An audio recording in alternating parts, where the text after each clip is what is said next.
America's southern border is under siege, and it is a national crisis. Has been said by many, Tom and others.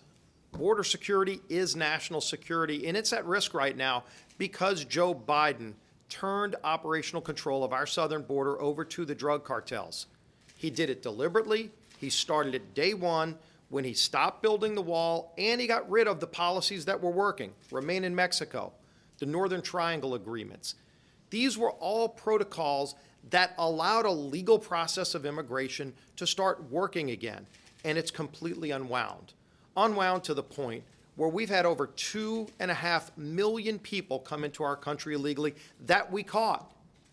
That's larger than the city of Houston, Texas, the fourth largest city in America. More people have come in that we've caught.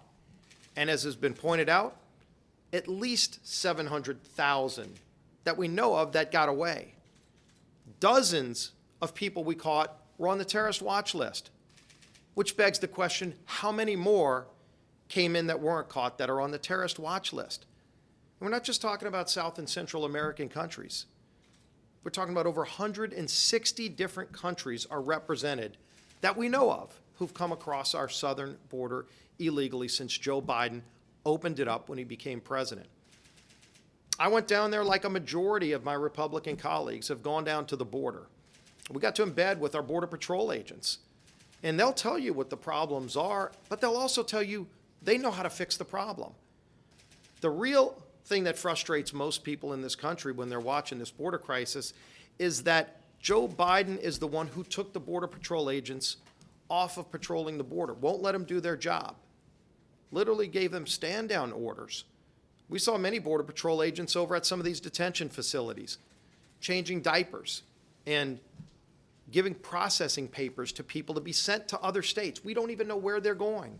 We've asked those questions, by the way. I would hope the press asks those questions. How many people does the administration know have come in illegally, and where are they? Where have they been sent? Who's in charge of keeping track of whether or not they're even being followed around to know where they are, if they're supposed to show up in court and they miss their court dates, which by large percentages we see happen too. This shouldn't be happening in the United States of America, and there's lethal consequences. I think what angers most people is when they see that last year, the largest cause of death amongst our young people in America was not COVID.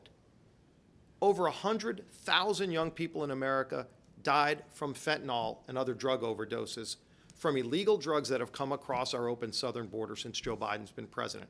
Over 100,000 young kids we've lost just last year. And the numbers this year are supposed to be worse. Every community's been affected by this. I had a high school group in from my district not long ago, and I asked them, how many of you know somebody who's died of a drug overdose? Do you know every single kid raised his hand? Every single one. That's going on all across America too. Everybody knows somebody in a community that's been touched by fentanyl and other drugs, made in China, but brought across our southern border by these drug cartels, who, by the way, are making billions of dollars a month trafficking people into our country illegally. So Joe Biden has created a multi-billion-dollar industry. Unfortunately, it's the drug cartels of Mexico who are making that money because he opened the southern border. This has to end. Joe Biden needs to do his job, secure our southern border, and protect America's national security. We're surely going to continue to fight for this to be fixed. We're also going to continue to highlight just how bad it is, because it is a national crisis, not just in Texas and other border states, but as we know, every state now is a border state because of what Joe Biden's done to open up America's southern border.